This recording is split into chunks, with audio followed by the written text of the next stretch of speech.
$35. If you want to start to mark this up next to that, the number that you all approved, the voters approved in the budget, as well as what you actually warranted on August 25th, was $8,492,589. $8,492,589. That's what the number should be without the tax billing error. So our tax-based growth factor is actually a little bit of growth. So you multiply that by prior year levy. We had no pilots, and your prior year capital expenditure was $492,901. So that's the number that you have to subtract out of that in this formula. That gives us $7,659,607.77. Here's where your CPI comes in. Okay, so this is the governor's 2%. So it's 2% or CPI. So we wound up with 1.23% in your CPI. So you're multiplying that by your adjusted year's levy. And then you add in your capital expenditures, your capital exclusions. Okay? So that was $387,190 last year. That gives us $8,141,010.80. $30,000 above what that prior year levy was at. So what does that mean? So it gives us a revenue shortfall. So our revenue again for our tax levy is $8,141,010. Okay. Again, if you want to continue to right next to that, you got $8,492,589. That's what we should have for tax levy. Our non-tax revenues, $287,000 is what we're estimating our non-tax revenues will be. And our state aid right now in the executive budget is $3,142,787. That gives us $11,570,797. So again, with this, we also used last year $420,000 of fund balances, and that's what we talked about last week. The fund balance that you appropriate into your budget is the cash that you have left over. Right? So there's two types of fund balance that are out there. You have your unappropriated, that's the money that you put into this, and then there is the appropriated fund balance, that's your reserves. Okay, so the reserves could come into play at some point in this, and we can talk about that later. But those are your two types of cash that you have. Those are your savings accounts. Each time you use money as a revenue for this, you have to fill that in the following year. So that's going to be an important decision that we're going to need to make, is how big of a hole do you want to create.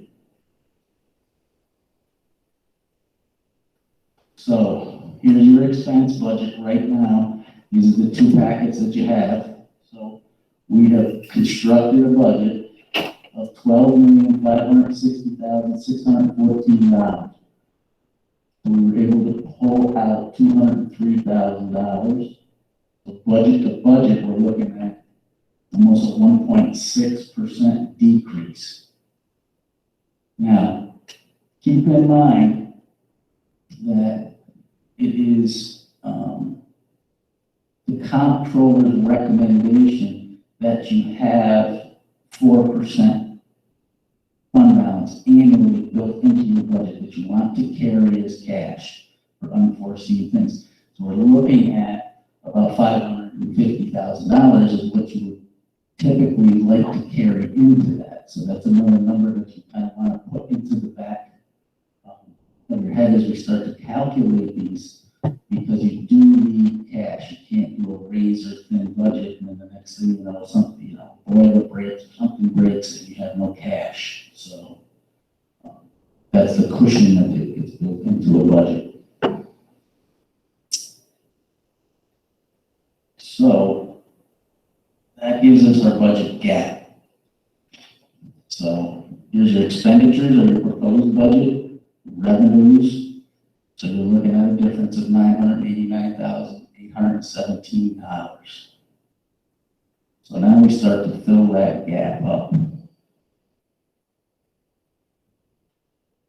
So how do we go ahead and do that? So we've got some good news. Like I alluded to earlier, you have two proposals coming out of both houses of legislature, both looking at increasing fund balance, foundation aid. So the Assembly is coming out and saying that they want to put a straight 2% across for every single school district. So in that case, that flies, then we're looking at getting another extra $60,000-$70,000. Okay? Federal money, we're going to get federal money, but here's the kicker with the federal money. So we had CARES Act money that came through one of the stimulus packages over the summer. Lebanon was afforded $100,000 in change. We have to apply for that money through a grant funding process. And with that, later on, and we did that in August, later on in the fall, the state wanted us to redo the process and the grant. So we had to reapply. Every single school district in the state had to reapply. The money that the state received from the federal government is still sitting somewhere. None of the school districts so far that I know of have received any money from the CARES yet. So as this money sits there, we plan for it, we expended for it, but if we don't get it until the summertime, it needs to be booked as a receivable and carried over into the following school year. Okay, so we're hoping that we receive the money prior to June 30th. So when do we get the new amount of money? We don't know. How much? The numbers that they're talking about, we don't know what the numbers are, but we've heard as high as $1,200 per student. So 4 times 400, that's a significant amount of money. And then what's it used for? And Andrew can kind of go into this a little bit more in detail, but with the way that the federal government hands out its money, they usually have constraints to it, to what they want you to spend it on, they'll give you options. And so Andrew, you might want to just fill the board in on how that works. So we've been having a lot of discussions with superintendents in the region about what the different funds might be used for. Some different examples would be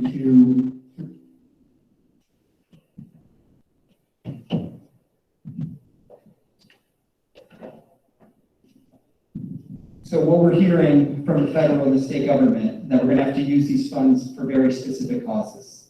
And that it should do with COVID and bringing kids up back to where they were before COVID and how to go about to do and how to do that.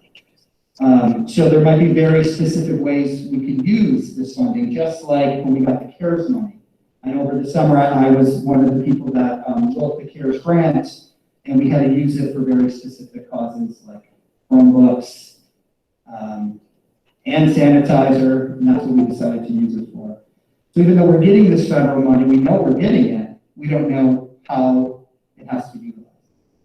So one thing that I know we're talking about as a district is summer school. That really could be a great opportunity for those students that maybe were virtual or maybe are still having a lot of gaps from last spring, bringing them to a summer school program over the summer, and that would self-fund that. And then there's some other things that we can talk about, that will be utilized that for. So just because this federal money is coming doesn't mean it's going to be an open pot of money to use whatever we want with it. It might have to be very COVID related and ways to improve instruction for those students who are struggling due to the pandemic.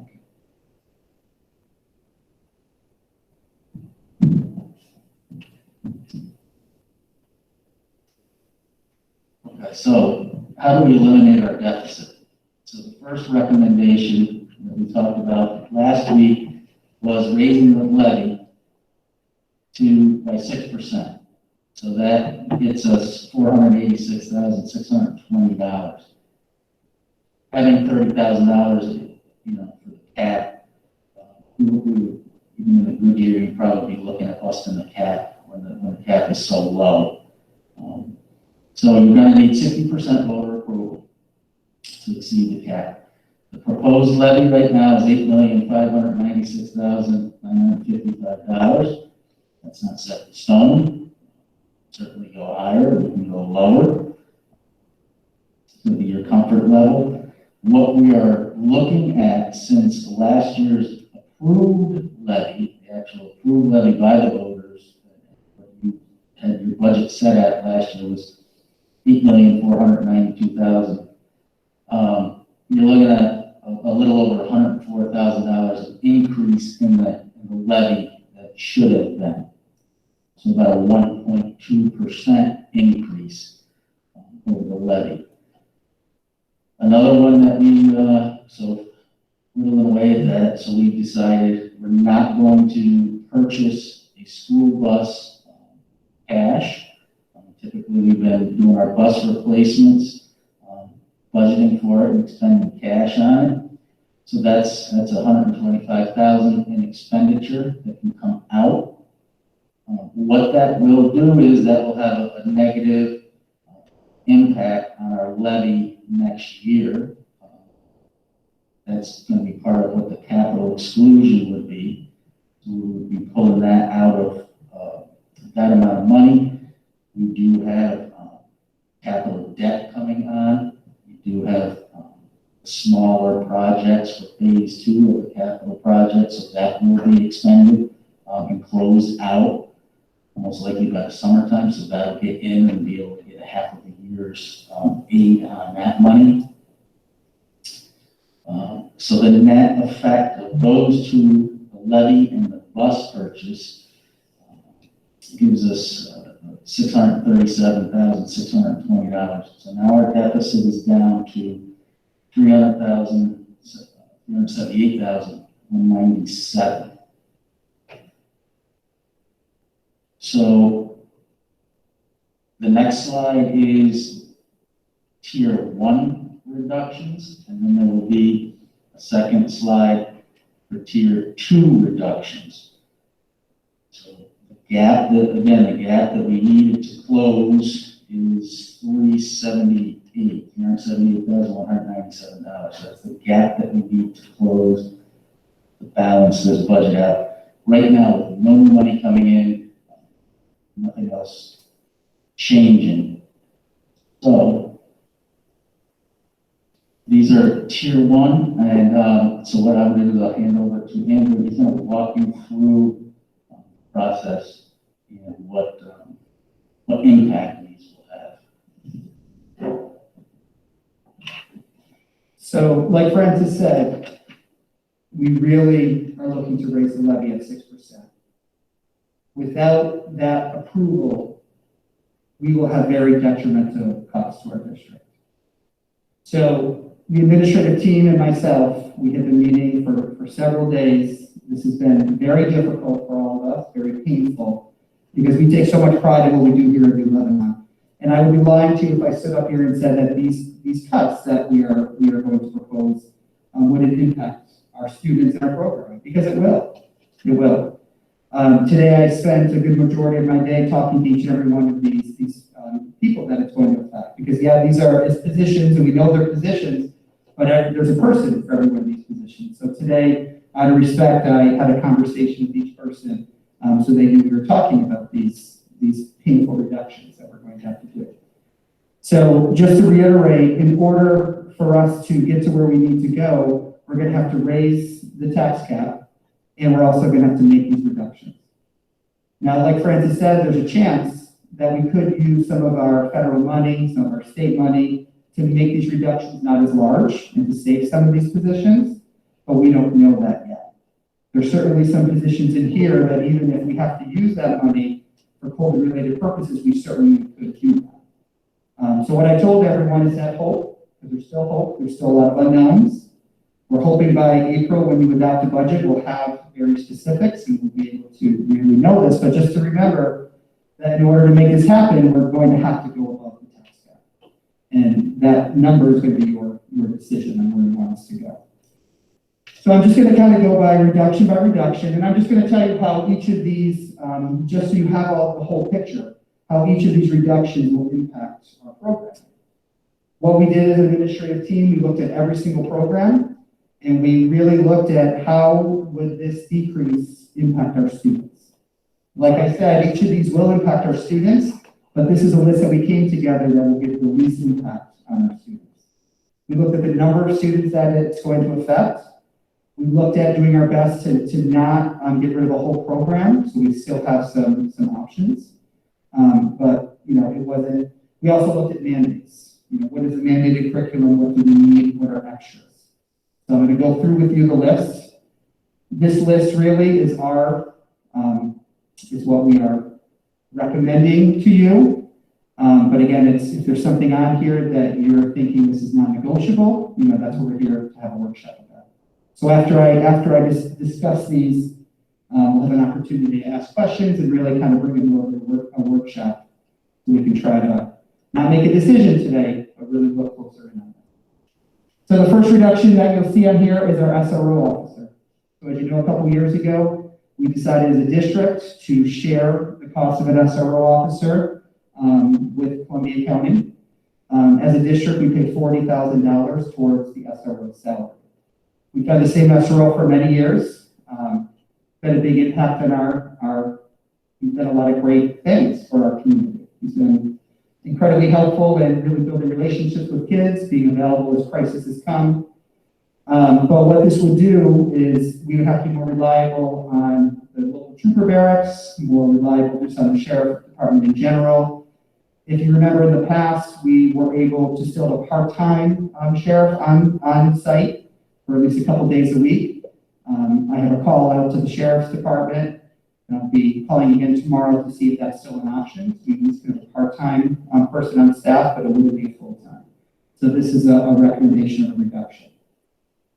The 0.6 PE teacher would be another reduction that we are putting out there.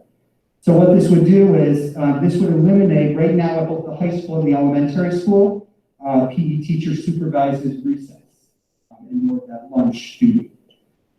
So that's been something that's been going on in the district for quite some time. This reduction would eliminate PE teachers covering recess or lunch. So this wouldn't have a major impact on programming. It would impact, obviously, the recreational activities that the kids are doing at recess. What we would do is it wouldn't affect any of our PE curriculums. The kids would still have the same opportunities, and we would assign a teacher assistant to support our kids during recess and lunch. Also, what we would do at the high school is right now we have a teacher assistant that puts a lot of her time in the library. She would have less library duty and be more supervision. So that would be the change with that one. The next one that we have up there is our business. Now, last year, the district reduced our business teacher by 0.6.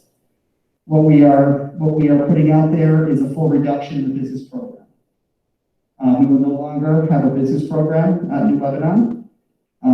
What we do, we know, and the reason we're looking at this one is it's not a mandate. The business program is not a mandate.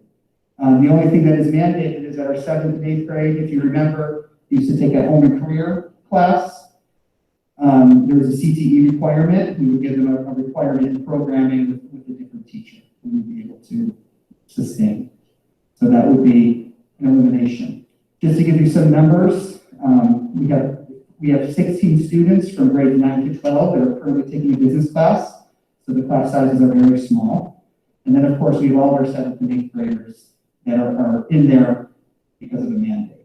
So this would affect a small group of students that choose a business class. The next reduction that we have up there is a psychologist, full-time psychologist.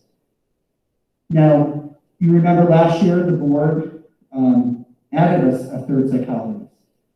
And I have to say this position has really done exactly what we were looking for it to do.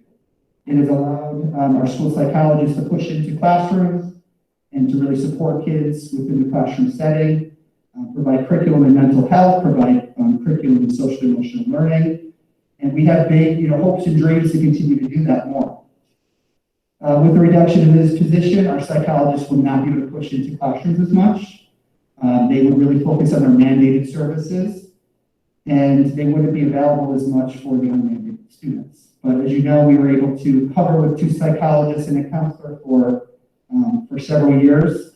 And, because of this reduction, we may have to do it again. This is one of those positions that I do feel as if the funding, if we get the funding from the federal government, this would be a position we could look at bringing back because it would qualify for supporting students due to COVID and mental health. So this is one of those positions that we will continue to look at depending on how much money we get from the federal government. The next one, we have our mechanic. Right now, our mechanic works 40 hours a week. The recommendation is to reduce this mechanic to 7 hours a day or 35 hours a week. We feel as if we could still do the work within those hours. It would be a reduction of an hour a day. It may take, the mechanic a little bit more time to get a test done. We know that if there's an emergency, if the person leaves before dismissal, the mechanic may have to be called in and, of course, paid and compensated for. But we feel as if we can still do the work with that reduction. We would, the reduction of the 0.4 district office account clerk, which is a payable position, account payable. We would not be rehiring for that position, and we would be dispersing the assignments to other staff within our school. So they would be doing the purchasing for us. We would not be rehiring for that position. So that would be a 0.4 position is what it turns out to be, about $20,000. The next one are teacher supplies. There would be a $10,000 reduction in teacher supplies. So that means each teacher would have less money to spend on student supplies. So we may have to depend a little bit more on our families to bring some supplies in, use what we have at least for this year so we can really meet that need. Another reduction is a reduction of 50% of club offerings. So for example, right now there are 9 clubs offered, or pre-COVID, 9 clubs offered at the elementary school. So there would be approximately 4 or 5 clubs that we would be able to utilize. And we would look at the reduction based on student interest and making sure there's a mix between the grades. And the principals would decide how the clubs are going to run based on need. Another possible reduction in this tier is modified sports. So, this is something that we certainly can discuss. Like all the other positions, this would eliminate modified cross country, modified girls soccer, modified boys soccer, modified girls volleyball, modified girls basketball, and modified boys basketball. So we would still continue on with JV and varsity sports within the district. A teacher assistant position. So this is a position that we've calculated, and based on current student IEP needs, this position is not a necessity for next year. This person has done a lot in the district, of course, through COVID, working with virtual students and doing other duties. But based on, our TAs are mostly based on mandated support needed for students, and based on IEPs, this TA will not be necessary for next year. The next one we have is field trips. This is a full reduction of all field trips, including nature's classroom, which we know this district has taken a lot of pride on giving kids outdoor and extracurricular activities. But at least for the year, we would have to put a pause on the district supporting those, possibly, and we'd have to maybe fundraise and also Maybe parents would have to self-fund, or different organizations like PTA booster clubs could help support some of those field trips. But the district wouldn't be covering those. The next one is our 5-6 curriculum coordinator. This position really is this person kind of focused on Nature's Classroom, and since Nature's Classroom is on the list, we wouldn't need this position anymore. And we have a curriculum coordinator in reading, math, social studies, and science, and those curriculum coordinators could take the role of what the 5-6 coordinator did. There will be a reduction of conferences for all employees of $1,800, so people will be able to go on less conferences next year. Also, the PE Health Curriculum Coordinator is the next one. What we would do is we would give these responsibilities to the athletic director, so they would coordinate PE and health instead of that stipend. So this was tier 1. So as you can see, this is a mix. We worked really hard, so it didn't affect just one area or one school. It didn't affect just teaching positions, but also extracurricular. So you see it went over all avenues. So then we put together a tier 2, which is another option. So we were kind of prioritizing and looking. So the tier 2 doesn't have much on it, but the tier 2 possibility would be the assistant principal or the athletic director. So as you know, right now, we have an athletic director and assistant principal that supports students in athletics and also at the high school. So this would, add more responsibilities. We would have to figure out a plan for athletic director, which would be another cost because we'd have to pay somebody. So we do need an athletic director, especially for doing sports. And this person also does a lot of data reporting and a lot of, other jobs around the district. So this is an option as well. We are not recommending this as a top tier, but it certainly is a possibility for the board. And the other one, we just wanted to put it out there, is athletic teams would be a $139,000 cut for JV university sports. We're not recommending that. We don't need to go this deep into cuts now. We also talked about a tier 3. We don't have that completed yet because it would be so large and it would put such a big impact on our programs. So, if what's going to happen if we don't get our approval of the 6% increase, we've got one more opportunity to go back and try to get our community to approve it. And if that happens, that's called a contingency budget, which would be our tier 3, which would have several additional reductions in staff and programs, which is, we're hoping we don't have to get to that. So that would be the full, almost $1 million reductions that we would have to do. So we don't have those done yet for you. We will look at those if you want me to get you those numbers or those other additions sooner than later. But that's our list of reductions.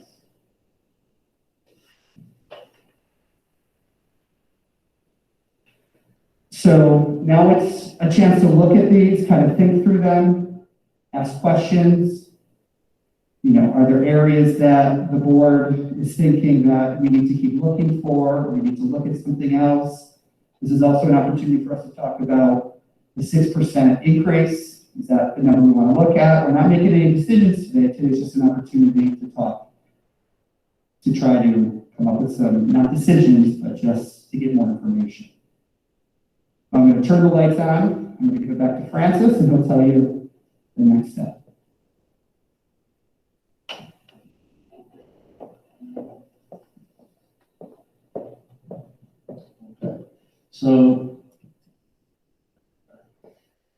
So go ahead, take a moment. That's a lot. I'm just throwing a lot at you. A lot of cuts up there. Take a look at your budgets that are in front of you. If there's things that anyone feels are non-negotiable, now's a good time to get that out there so we can peel that off or discuss that, have a topic of conversation. For a kind of a placeholder one area where you have cash that you can use. You're not going to have much in fund balance this year, pretty much. It's going to be about as close as you can get. If the CARES money comes in, we're probably going to have about $190,000 in unappropriated carryover money. If it doesn't, you're going to be under $100,000. Much of that is because they spent so much and left us so little, especially the so they only left us $250,000 plus. And the COVID expenses, the tax error revenue, that was a direct hit on that. You have been putting money away in retirement system, okay? The ERS, TRS. You have about $200,000 in that. Typically, that money was put away in case we go through something more like happened in 2008, where you see massive spikes in that. So if the market crashes, that's where you would fill that in, because you can see right now TRS is only going to be 10%. It's been as high as 18, 19 back in 2008, 2009. Again, that would be an area that you could use, but remember, if it's a one-shot deal and it's going to create a hole in your revenue budget the following year. So that's just something that we're going to have to work around if that's what you want to do. Other than that, I'll open it up to anybody that has any questions or thoughts. I have a question on the 0.6 BE position. Is that a position, or are you going to eliminate time off of all of this?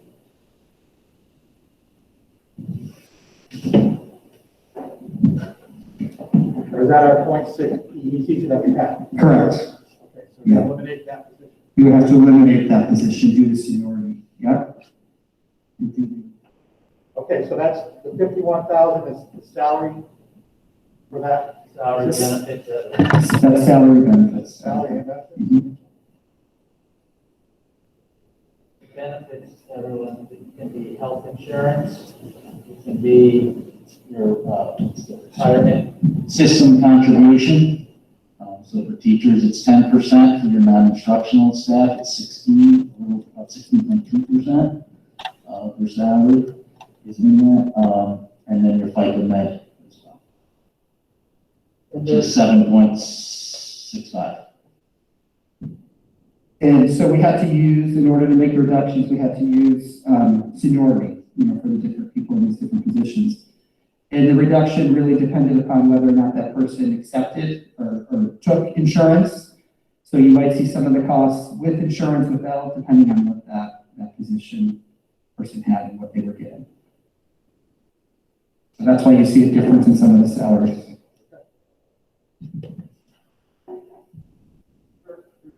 Materials.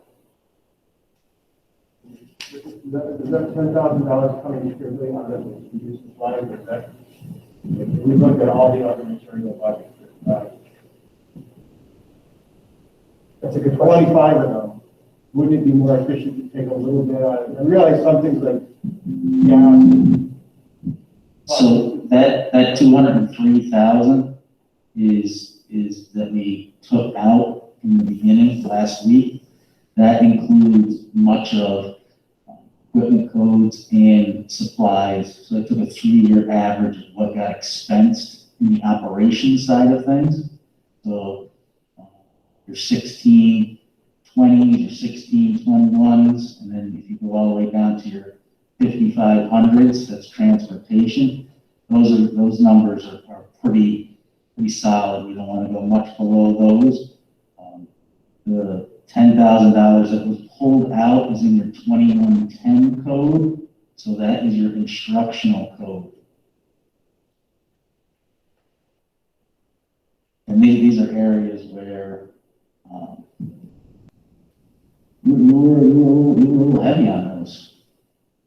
I haven't seen numbers that big, from other districts. So, for example, elementary teachers got $350 a year in supplies, which was fantastic, and it really allowed us not to ask for families to bring in much of anything in elementary school because we were able to give that much money. So what we're looking at is we're looking at about $150 per teacher rather than $350. And then same with some of the other areas as well. Like our received over $1,000 a teacher, music, similar. So we're looking at our getting $400 per teacher, music teachers $200, junior, senior high school teachers $100, special ed support area teachers $100, library $150, PE $150. So, of course, we want to give them more materials, but we feel as if we can utilize what we have, and we would be able to manage with that reduction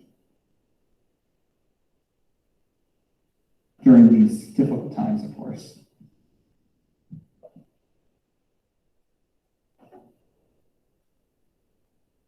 Are the psychologists and the teaching assistant high school or elementary school? So the way the teacher assistant position, it would be a high school position. That's where the current position is that we could reduce. And when it comes to the psychologists, right now, our third psychologist is splitting between both buildings. So they're doing 5th and 6th at the elementary school and then 7 and 8 at the high school. So they kind of divided their places by grade level. So the psychologist would be both buildings. So then the one psychologist would be K through 6, and the other would be 7 to 12. If we only went back to 2.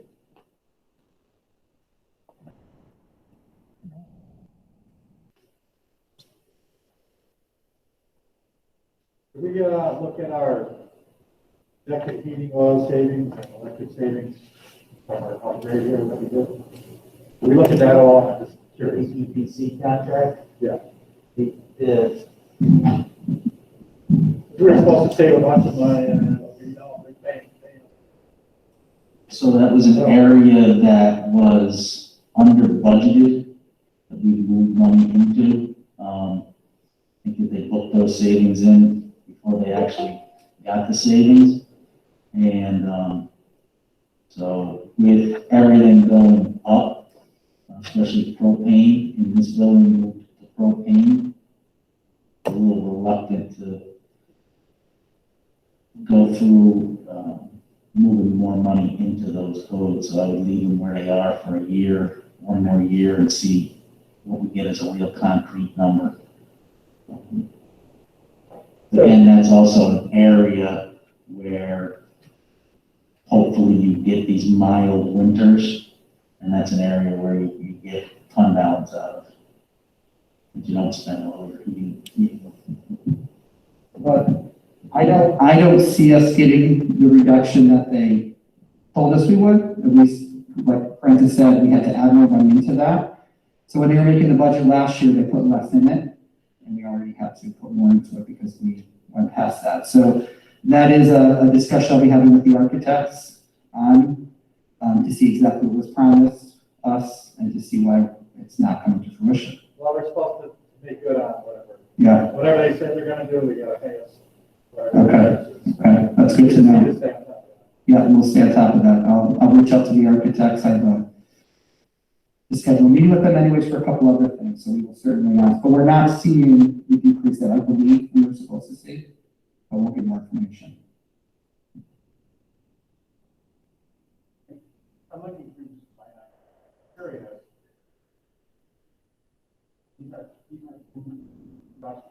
Curious what they are.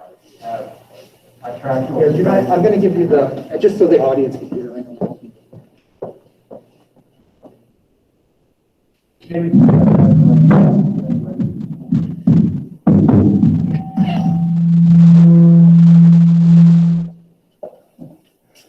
So I'm curious about some of the contractual expenses that we have in the budget. So we have increased scholastic and athletic radio to school contractual expenses, $3,400.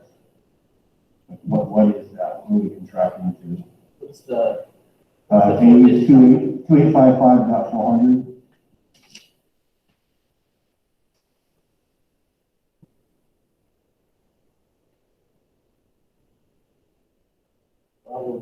most likely, health physicals, student physicals probably spent out of that, and, probably Huddle. Huddle is Josh, can you explain what Huddle is? It's the video. Yeah, We don't use Huddle? And I see $7,200 contractual expenses for library and AV. What is that? Number, Oh, sorry, 2610.400.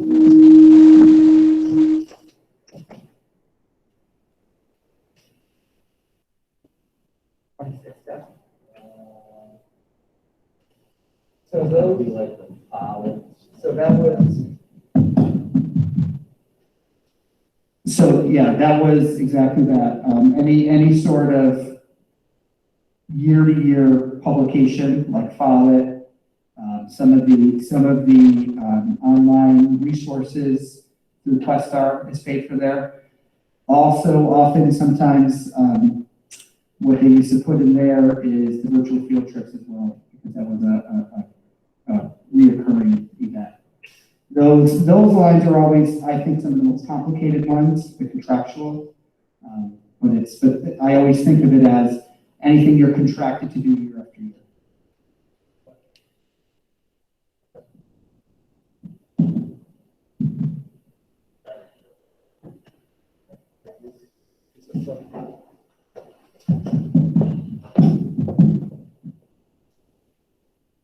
I guess the question is, can we itemize?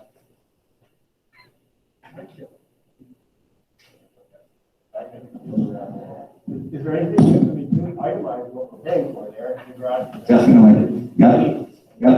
What we'll do is we will get that information, I make have an itemized list and look to see if any reductions could happen from there, most definitely.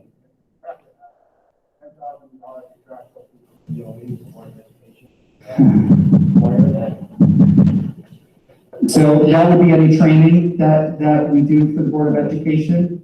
That would be retreats, if we have somebody come and do the retreat. Kelly, anything else you can think of that this comes out of that fund? Now, often we have extra funds. Our policy, NISBA, yeah.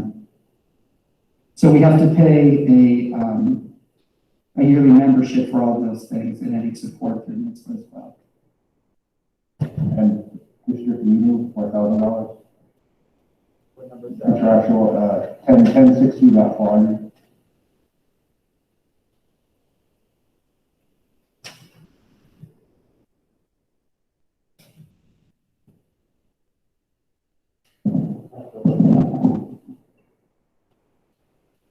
Which one is that, 10?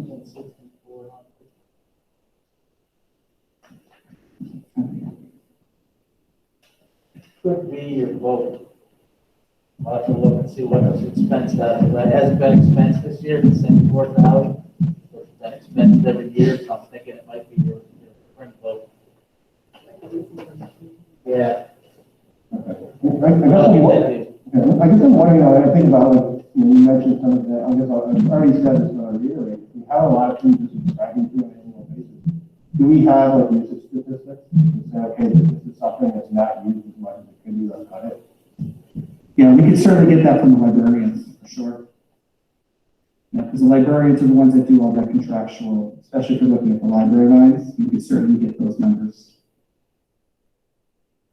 Yeah, this is exactly what we're looking for other areas. You know, that's why we're here.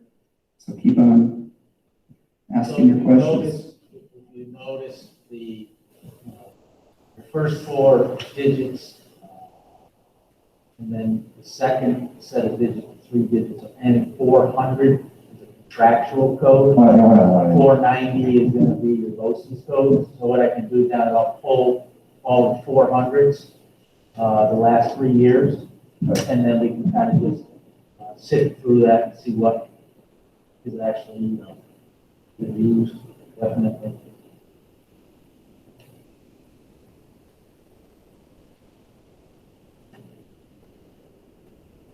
What about the bus? We originally talked about maybe bonding the bus instead of buying the cash. Take the bus totally off the table, No, but that's definitely a topic of discussion, so if you want to move forward with a plus, obviously, at this point, we would need to bond it. It's not going to have the cash to pay for one. So it's certainly something that we can discuss. Be another item on the ballot that the voter approved. We're not locked into anything. If it gets voted down, you're not stuck with the bus. And then if it gets approved, then immediately after we put out the bond, bid, banks bid on the bus, and use the bus.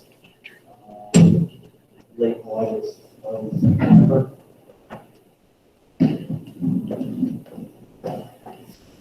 So with the bus, yeah, so we would bond it, it needs to be voter approved, and then, once it's done, then we do a bid with the banks to bond it. It's a 5-year note. If we go into that, that's a really good topic for discussion for everybody here, is if we start to bond buses, then you're going to want to continue to bond buses. You're not going to want to go back and forth with paying cash and bonding, and it's going to throw off your debt schedule. And if you throw off the debt schedule because it's a capital expense, again, then you're going to start to see times where your levies are going to get messed up with the tax caps.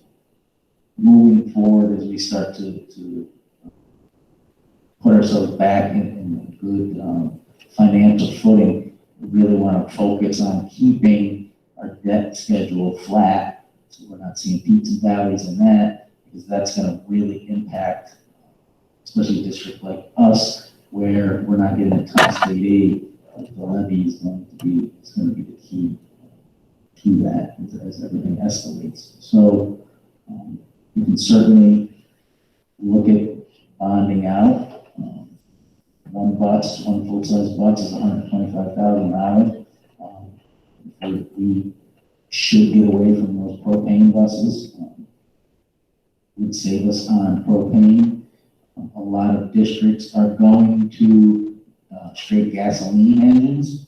A couple reasons behind that. The gasoline engine comes with a 10-year warranty on it from Leonard Bus, which are who we can buy buses from. Also, a lot easier to find people to work on gasoline engines than the new diesel engines. So, and the diesel, the expenses from what I'm told from Leonard Bus, and then also when I was in Voorheesville, they switched over. Gilpin switched over. East Greenbush just switched over. So people are switching over to them because you just can't find enough diesel mechanics to work on these things anymore. So gasoline seems to be the way to go right now. But I would recommend getting us out of this propane. We got 2 buses down now. One's got a blown engine. It's the second engine that one's blown. And we can't work on them. We don't have the skill set to work on those, so those are always going out to the dealership. If looking ahead a year, if we don't bond buses and we put off purchase this year, where does that leave us next year in our bus? We're okay as far as making it through another year with the bus replacement.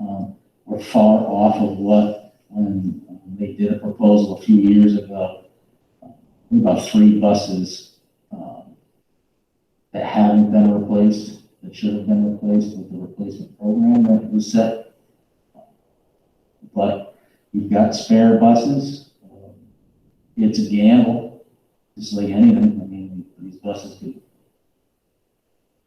break on us at any time. The rust spots, the body work, it has to get done for DOT approval. It's a risk. It's certainly a risk to extend the life of them. Ideally, I'm told it's 10 years. You don't want to keep a bus much more than 10 years. We've definitely got a couple that are aging out. So we just have to, I guess, weigh what we're gonna be able to do. Going forward with our tax cap and our budgeting, you see us being able to buy a bus for gas. I think that if we get up to the 6% and we level this thing off this year, then I do think that we would be able to start to budget again for bus expenditures.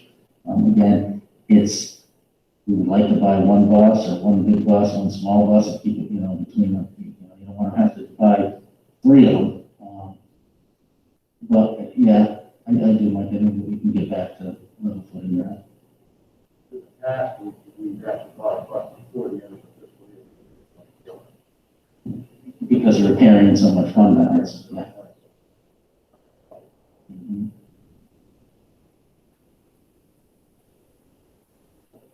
The other question I guess we had from the other night was going forward all projects, and I think it's a regular board meeting, but if you look at what ramifications going down the road for financing with that, depending on what it's time. We're still working on Bernie Donegan on what that's gonna look like. It's gonna be taking a couple of weeks, because we still have to figure out, with this project that we're closing out, what's actually aidable and what's not gonna be considered aidable. But they're still combing through some of that stuff. And that money you figured into our income, what we should be getting in the next year. Yes. So I have a couple questions. You mentioned psychologists would possibly be able to use federal money that we may or may not be funding, we just don't know how much and when. But that would obviously help with part of this deficit. When I look at the difference of 99,817, and I go through maybe we get this tax levy go to 6%. I look at tier 1 reduction, say we take all those, we still have $125,000. And then you gave us some tier 2 options. And how do you see this? Does the federal money then play into that so we don't have to go? So, I'm just kind of wondering, what's the overall picture here? You gave us tier 1 and tier 2 options. Tier 1 still leaves us with a substantial deficit. We're talking some of these contractual and materials things. That doesn't get close to 125,000 even if we, knock half of, some of these in half or something. You know what I mean? It's a lot of money still. The bus. Yeah, the bus is the one that. So Yeah, after yeah. tier 1, so without the federal money even coming into play, after tier 1, we have a bus that gets us just about to where we need to go. So if you go to the eliminated deficit page there, you see it's eliminated. So in the budget, the district planned on originally spending $125,000 on a bus and not levying it. Right. So the plan would be not to do that, and that would make us where we need to be by not. So after tier 1, after your tier 1 recommendations, that and the bus gets us just about whole. Correct. Yeah, we're recommending right now to just not do the bus. And the bus is in the budget packet. Yeah. Bus purchase is 5510-210. You see purchases of bus 125,000. So that's built into this 12,560,000. So that would even us out exactly where we would need to be, as long as the voters vote for that 6%. Let me talk about that. So whether or not we go to that 6% increase will be the board's decision, but, I am determined to get the word out there into our community. I've already started working with our communication specialist to put together a letter that we're going to send directly, just kind of telling the story about where we are, how we got here, and just coming from me as a superintendent and saying that, we are looking for, for voters to come and vote. And I will refer them to the webpage to get more information. What we have to try to make people understand, which is so hard to do during the pandemic, that the 6% increase is really a 1.3% increase because the voters voted, for what they voted for last year, but they actually got a 4.7% decrease in their tax bill last year. So technically, it's really a 1.3%, but on their tax bill is going to look larger because their tax bill was lower than what it should have been. It's very complicated. So I'm working with our communication specialist to put that letter out. Francis and I are going to be going to anyone that will listen to us or anyone that will invite us, to town board meetings, to library meetings, to whoever's meetings, senior citizen meetings, to really talk about our budget and asking for people, to come and vote. We can't tell them how to vote, but we're gonna ask them to come out and vote. And we're asking our faculty and staff and our community to come together and really highlight all the great things that we've been doing. What we've accomplished during this pandemic has been just tremendous, that we've been able to keep our schools open since September. We're really excited to be opening our grades 9 to 12, 4 days a week, which is really unheard of in the area. We're one of the first to be able to do that without having to go every other day like we were. So there's a real lot to celebrate.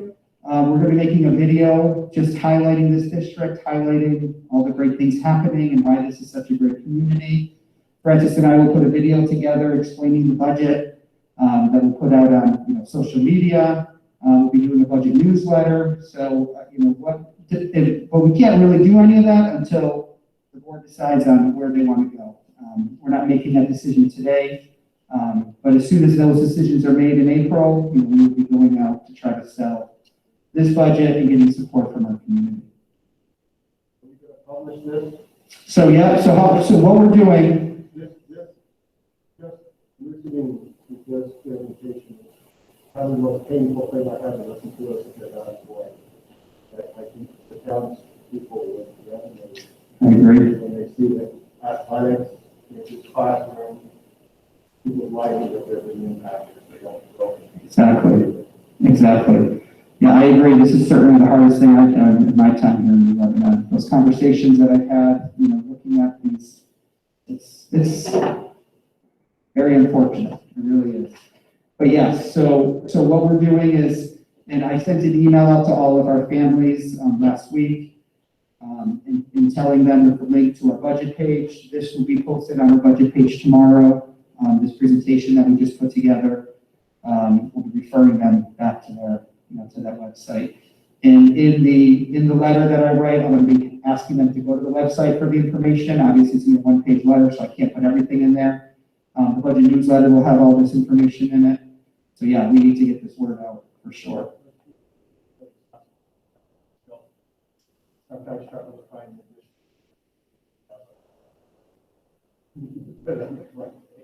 Yeah.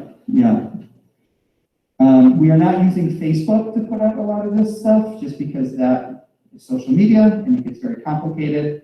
So we're trying to use Facebook for all that happy stuff, but our webpage is certainly there. I'm using our email system to send it out, and we're using mailing to get to our whole community. question I've got is the 6% tax levy, 6%, each percentage I come up with is like $81,000. Yeah. So we came up with 6%, basically making up the 5% we didn't charge last year, and then the 1% that we had for. Correct. So in the beginning of the whole process, when I first built that tax cap for the law, it came out to 1.19, and that was using the 8,492,000, and we were, figuring that we would go out to the cap, knowing that we needed a little bit more. That's where I came up with the just a touch under 1.3 above that original number. That puts us, back in the footing that where we really need to be. So we really needed, that 8.6 somewhere in there to continue all the programming and things like that we need. That's the levy that we need, and hopefully that we fill the rest of it in with these aids that hopefully will come sooner than later.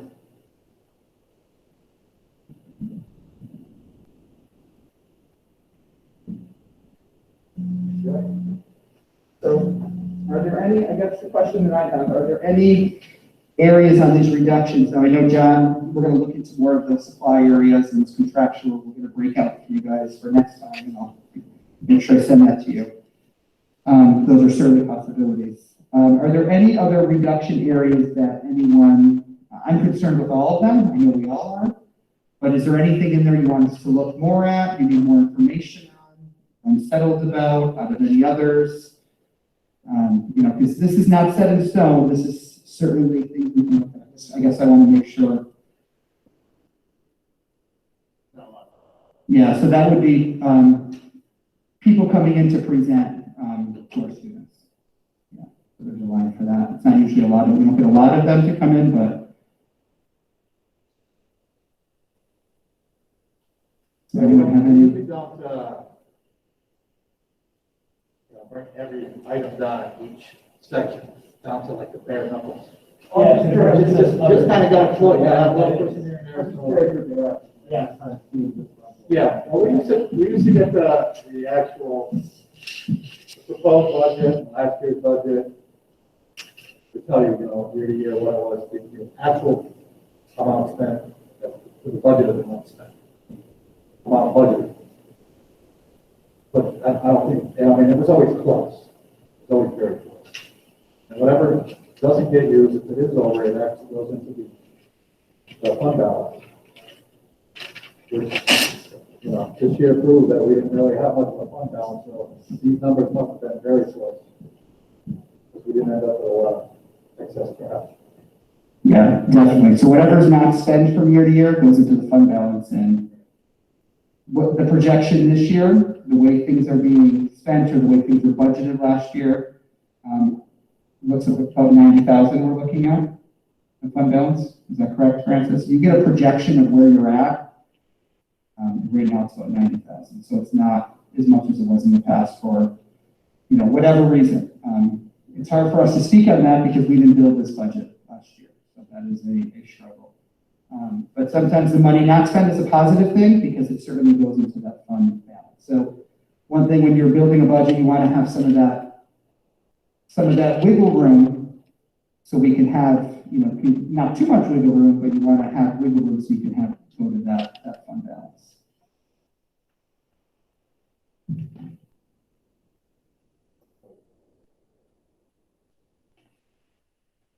Okay, well, your ones are unfortunate, but maybe there's a bit of pretty doable. All of it, it's not permanent. It will be permanent if we don't get the tax hike that we need to get. So people should understand that. If we want to see these go away forever, that's what's going to happen. We don't approve the taxes. And to not get what we're trying to need next year, we're going to have to go deeper in the trust process. And if we only end up with a 2% by law, that's really going to put us in the hole. I don't even know how we're going to come out of that one. It's going to be very difficult. The budget does not pass.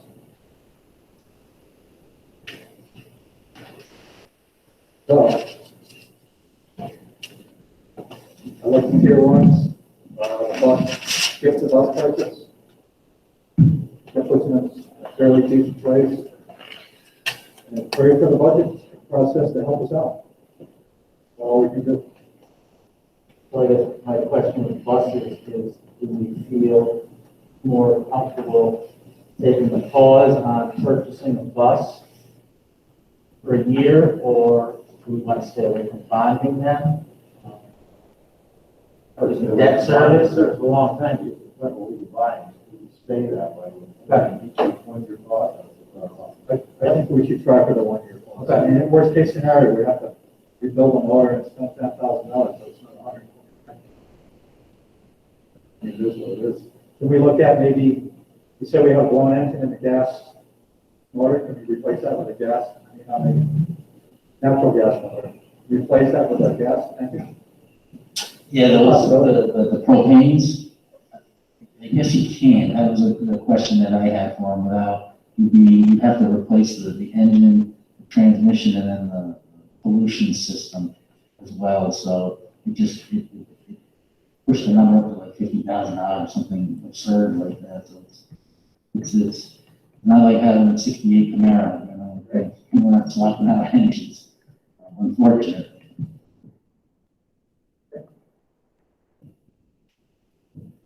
Kelly shared a couple of questions that I think you will probably be able to answer more than this is from the audience. How many audience members do we have, Kelly? 44. So we have 44 people, just so the board knows, listening in on our conversation. We had somebody ask if early retirement incentive's been presented, or is that feasible? So right now in the legislature, there are some discussions about some early retirements coming down.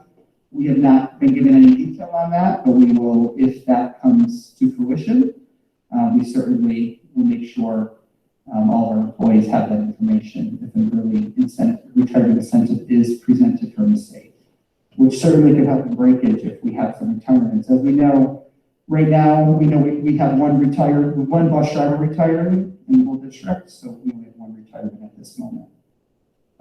Some people ask if clubs are cut by 50%, how will that affect a club that, for example, parents already paid information for? So there's no decision on what club will be reduced. That's a conversation that the principals will have to look at with all of their staff and look at their numbers, and we'll have to make decisions based on interest. So if we have students that have already paid into a club or they're already part of a club, that's likely that club will continue. Another question is the proposed budget likely to pass? If not, how will that affect today's news? That's a hard question. I'm optimistic that with the right PR, with the right communication, we can get it to pass, but our community is not used to having an increase. Or not. It hasn't really happened in close to a decade, and it's also during a pandemic. So it's hard to know if it will pass. If it doesn't pass, there's going to be several more reductions that will certainly affect programming. So I think altogether there will be about what was another $400,000 we would have to. Actually, what is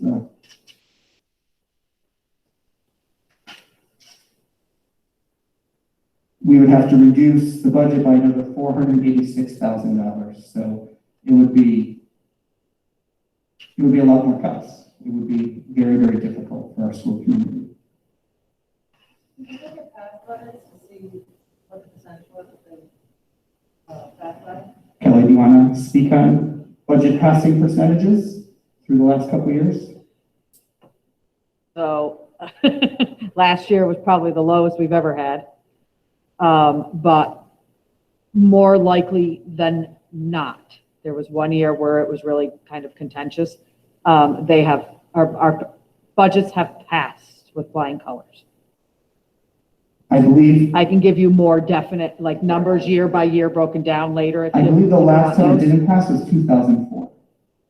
That's my recollection as well. If I remember correctly, 2004 it didn't pass. It went to contingency, and I don't recall if it passed the contingency. For the 2004? We'll get that to you. Yeah, I can give you. Kelly has all that information as the clerk about, like last year, it was a lot, like by 85% it passed something. This goes about 75-80%. Yes. Yeah. Huge. And it's going to take a lot of outreach and a lot of getting this word out, by everyone in the community, everyone in our school community will have to work together to do this. Let me go back to that. I think when people see some of these things, I agree.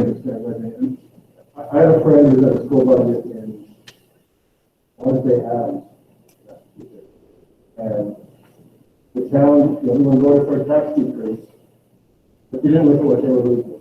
Sure. And then they said, what? Like, if the football team need uniforms, we voted for it. Yeah. So I think we've got to make it abundantly clear in big letters. You run the risk of losing sports. You run the risk of losing modified athletics. You run the risk, Sure. it's got to be clear. One of the questions that I have is typically in years past when cuts were being proposed. And this is just my historical knowledge, and I think some people here can probably recall this. The assistant principal, not even running for tier 2, but you can look at within like the first. And I mean, I'm not saying we don't need that position, but my feeling is there are two building principals that actually were assistant principals, as well as maybe. Now I know that's in a different contract, but to me, I think if we can find a way to look at that to see if we can morph them into a different format, to see if the whatever might be saved that way. I'm more sensitive, current as a principal, but still, I think that should be looked at. Sure. And that's why we included Yeah, it. not tier two. Yeah, and that's why we included it. So that's something that the board could decide to move in there. Right now, we need, let's see. My numbers here. So as you can see, tier one would be a reduction of 378,250, and that's what we need if we got the 6% increase. So if you chose to, and this is something you don't have to decide today, you can talk about, you could, the tier two reductions are on the table, including that principal. So if you would rather put that in one of the reduction columns in tier one, move it to tier one, that's certainly something you can do as a board. It's, why did it go to tier two? Just because of the extent of what is in that position. But, that's really your decision, whether or not we would have to reallocate all those different pieces, which could be doable. We don't want to lose any positions. We don't want to lose teachers, administrators. But if that's something the board decides to do, you could certainly replace the assistant principal with something else. Now you would be able to then, with that, you would be able to take something else out of, reduction. So that's certainly something that the board can discuss and make a decision on. Again, we're not voting on anything until April, but this is all just making everyone, start thinking. We don't expect all the questions today. Please email your questions to Francis and I, or thoughts or ideas. Sure. Yeah. And to carry that farther on, not be a board member, just being a community member, looking at what you've got here, all I see is cuts that are affecting students. I don't see anything cutting administration. Yeah. And there, you've got basically 5 administrators with the business manager. So all we're cutting here, looking at cutting in tier one is stuff that affects the students. Sure. So I think we have to consider that going up to the community, because again, a community member's going to say, well, why are you just got stuff to students? And I think I think Sharon maybe will do that. I think she's right. So, if you look at it from the community standpoint, which comes first, and why you have so many administrators, why you're paying so much, why is so much of your budget in administrative costs as opposed to direct student care? Sure. Well, and part of the taxpayers on this increase, when these taxpayers have, there's 26 tenants, students here, so they know, they have all the historical knowledge of how this works. So, it's just, they're gonna remember. Yeah, no, I agree. Yes. No reduction is easy. Each and every one of these are very painful. And we have to look at all avenues. And on this tier one list, we try to really do a mix of several, different pieces. That's why they're not all in one place. The district office, we did do that account clerk and the resource officer, so those were all pieces of it. But if the board wants today, you can decide to move that, the assistant principal into tier one. That is completely something that you can decide today, and we can look at numbers again. This is what this conversation is for, as hard as it is. Because as we know, we're all talking about people's positions.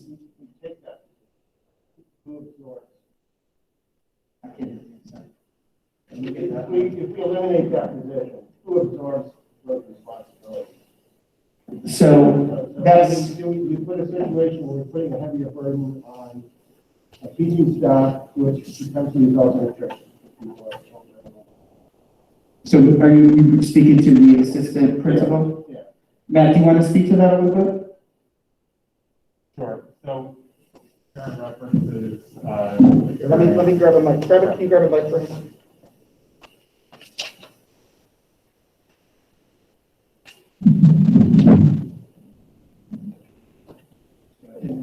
If you take something away, and then take it all away, you can't, you just spread it like peanut butter over the yeah. You didn't include the activity or you didn't. okay, so I believe, based upon our discussions, that if we're talking about the discipline aspects of the assistant principal position, I would have to assume more of that as the principal. And I do it, sure, I can do it. However, what am I not doing if I'm dealing with the discipline? a single discipline incident, can be incredibly time occupying. So, you know, that's what you're looking at, how it impacts, my position, but even more than that is the AD piece. If I'm going to be entirely transparent, and Josh is here as a former AD as well, I would like to have said as assistant principal that my assistant principal duties made up the most of my time. That would be a lie. The athletic director duty is incredible. It is time occupying, and I spent way more time on that than I ever anticipated when I was in that role. And I think Josh could echo those sentiments. I can answer other things specific to the assistant principal and their duties, but that would be the big thing that would have to be picked up, and that's the plan for that. Yeah, so we would have to, there would be an additional increase. It wouldn't be that much of a savings. It would be a $93,000 savings, because we would have to pay a stipend for an athletic director. Because that would not be because Matt then would be picking up all the discipline, all the curriculum, which he could do, but to add the athletic director onto it, I don't think that position would be feasible that way, so we would have to look at a stipend, or some sort of, and we haven't put that together yet with that. Correct. Yep, I heard, yeah, I believe that there was. It was $5,000. Okay. Yeah, we're talking like 14 years ago. Yeah. That makes perfect sense, but I'm just saying. I'm just concerned because, once again, I realize my industry is not this industry. Once you start making cuts, you can go into this debt spiral. And I want to avoid that. I mean, obviously, we got to be responsible with money, but I don't want to see the district going to turmoil because people are burned out, or people are stretched thin, or the job is getting done well. Just another thing on top of all the other. Sure.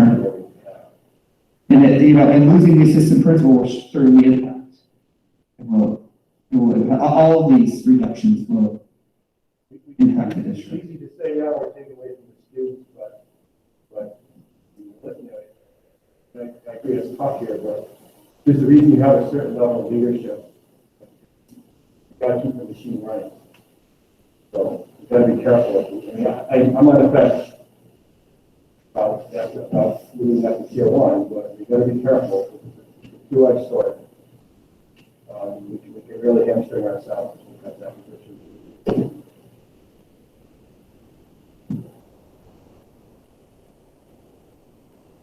I mean, I guess my other concern is, given this situation, do we have any flight risk for young teachers that I don't want to have it? That's my other concern. Just my business where I work, you know, as we cut back, so much of young people resign. Yeah. And Yeah, and I worry about that too. Having the conversation with several teachers today, you know, they were talking about, you know, I was trying to present hope, because there is hope, but also realistic. And some of them were saying, well, you know, should I apply elsewhere? And I would hate to see them go without these unknowns, but, you know, people have to do what's best for themselves. And I know that that is certainly a risk with these budget in this uncertain time, that people will say, I just can't do this. I'm going to look elsewhere, so I'm more safe. But all districts are going through, you know, with this federal money, you're not going to see as many districts struggling as much, maybe as we are right now. It's kind of caught up to us a little bit. We've had a tough year with some different things going on. But we have to remember that this money coming from the federal government is going to be a Band-Aid for districts. This isn't going to be coming year to year. So, you know, you might see this again in a couple of years with other districts. that's what we need right now, is a mandate. I know. And the federal, Everything that would be good for us right now. we really could use a Band-Aid with what has happened with taxes, for sure. No, that stuff would actually come at the end of the budget state. No, I'm just wondering if you guys have started the process to talk to our We'll have to wait until this meeting so we kind of get an idea of what we're losing and kind of show them. Because dollars are one thing, as you said, and you start to look at what kids are losing here more effectively. Deal with the legislature that way. But that is, the two big things on my list as a superintendent is getting the word out to everybody, getting that letter out to them as soon as possible, hopefully by the end of this week. And then also contacting our legislatures to start lobbying for the district. Those are the top two priorities as your superintendent.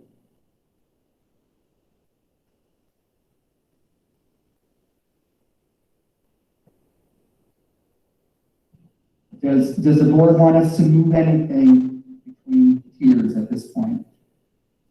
And the other thing we want to propose, as I know this is a lot to take in, do we want to do one more of these before April? Because right now, our next meeting is April 14th. April 14th, which we have to have a vote ready to go at that point. So I propose scheduling another one of these before then. So we can firm up our tiers. Hopefully by that point, we might have some clarity on what we're getting for federal and state aid, maybe a little bit more, because right now we don't have that. I do, okay. So we have next week is a full week. The week after is we don't have school on Friday, on Good Friday. So there's, I would say either next week or the week after.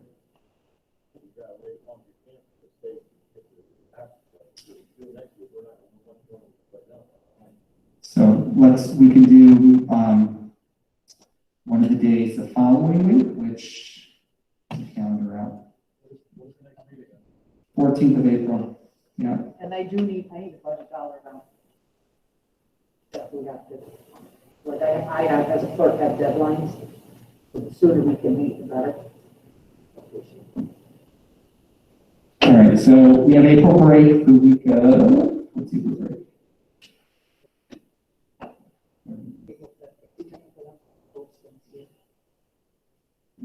By April 1st.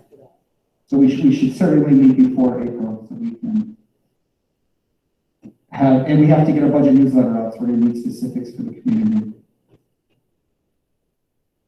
30th, 31st, anybody? Either one was a good thing. It's a Tuesday or Wednesday. So that's not next week, but the week after. Go to the 31st. We're gonna know whether the state's gonna have an on-time budget or not, that'll be done by the 1st. So if we go to the 31st, we should know how long right, it's actually gonna happen or not. Yeah. Yeah, I don't see why we don't really need to move the tier things right now, just leave the things as is. I mean, they are what they are. We're gonna be where we are, we can discuss that later when we know more. Because, I mean, if we get our increase, these things are temporary. They can fall away. Because, we can get them back for next year, and some of these can go away and get adjusted as needed, so. There's a possibility that we could have, minimal cuts if we get the money and the other cuts. Do you not want to look at a scenario where the positions? Well, we know that what that equals. I mean, the AD position is part of the assistant principal right now. Right? I think it was probably 5 years ago that we changed it to the assistant principal's position, 5, 6 years maybe. And the stipend was $5,000 then. And a lot of the gym teachers used to do it. I know I first came on the board, then it got moved over to the assistant principal position. And then it got moved into the position. I don't think it's a stipend anymore. So that's what we were paying then, so I'm sure it's gonna be a little. And I like what $5,000. It is, it really is. And I'm not in favor of doing that. I just think that we need to be prepared because there are going to be community members that are going to take things. And I think it's positive about that. I think so. So we need to be prepared for that, and we need to be able to justify not to. But I mean, I can see the value of it. Certainly, it's way better than we were paying a stipend for gym teachers from the athletic department. That was a disaster, nonstop. It was just pass off, and both. When Matt, I think, was the first one that actually had that position, and that sources have not been a problem since Josh took it over, and You know, now we combined with Berlin, it's been a very smooth transition with no problems. I don't think you know, it'd be a shame to do away with it, but we need to be prepared to justify that to the vote. Yeah, agreed. And that's why we included it. You know, we called it a tier 2 reduction. We wanted to really put it out there as a possibility to go to tier 1 as well. Now, if you move it to tier, you know, and again, we don't know what this is going to look like, but if you move it to tier 1, there would be some things on there that you wouldn't have to decrease. You could take some things off, put that to a tier 2, whatever you want to call it. So that would be something you all can think about and reflect upon before the next meeting. But by the next meeting, we should really have a decision. We're not going to adopt it at the 31st, but we should also know if we are going to be going to the 6% increase. We'll have to know that by then. What else, Francis, do they need to prepare for the 31st? Yeah, it's gonna be the same format that we did here.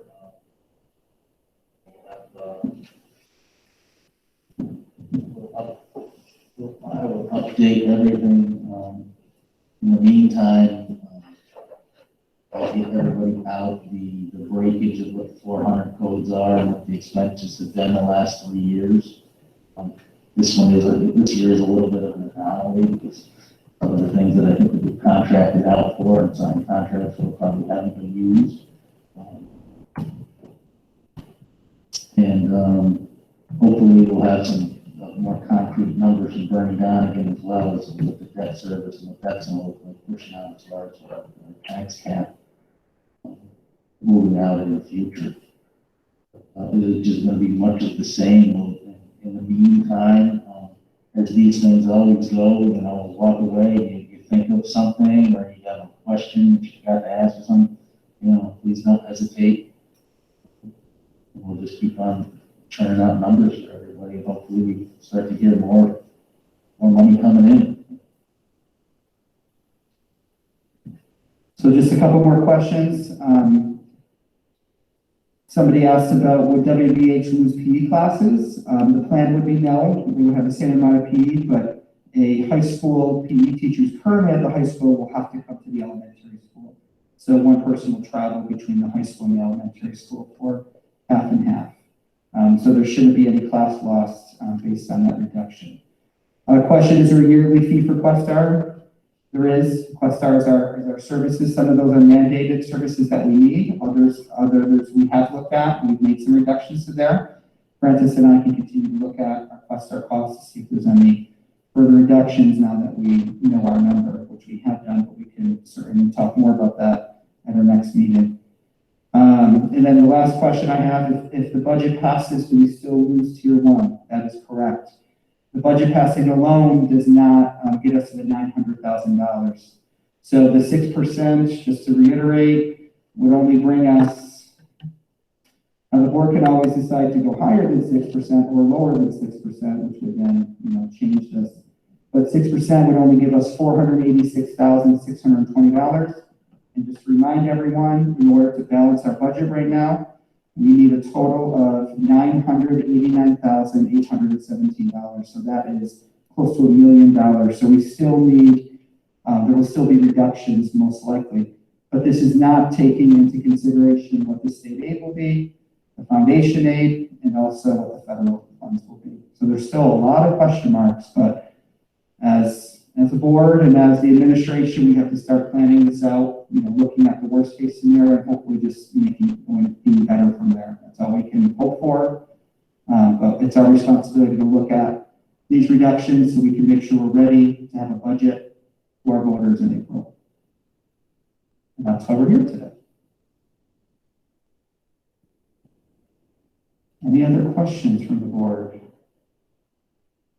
So just to reiterate, we're going to do a breakout of those codes. We will have more information on federal money.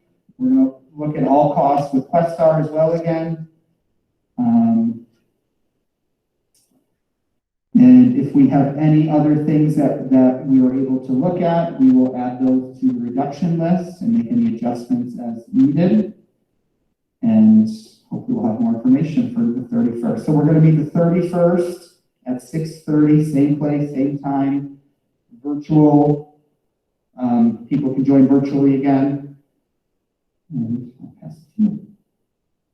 Just one piece on that, BOCES codes and things like that, when you start to cut too much on BOCES, you're also affecting your aid for the following year.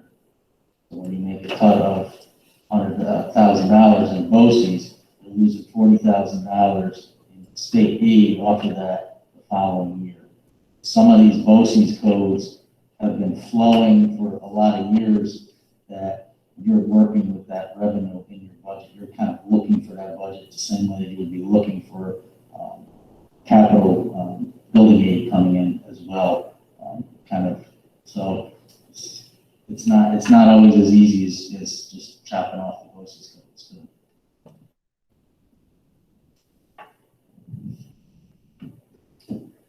Anything else? Anything any administrators want to say?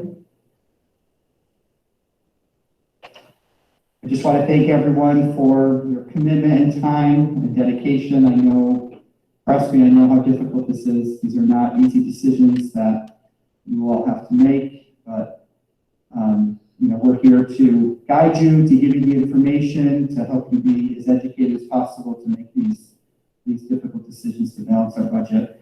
And we just have to remember that whatever we're doing it for the students and making sure that our students have the best programming even during these difficult times. So just try to keep that in mind of why we're all sitting here today and why we're all, in these positions, because we're here to really provide the best for our kids.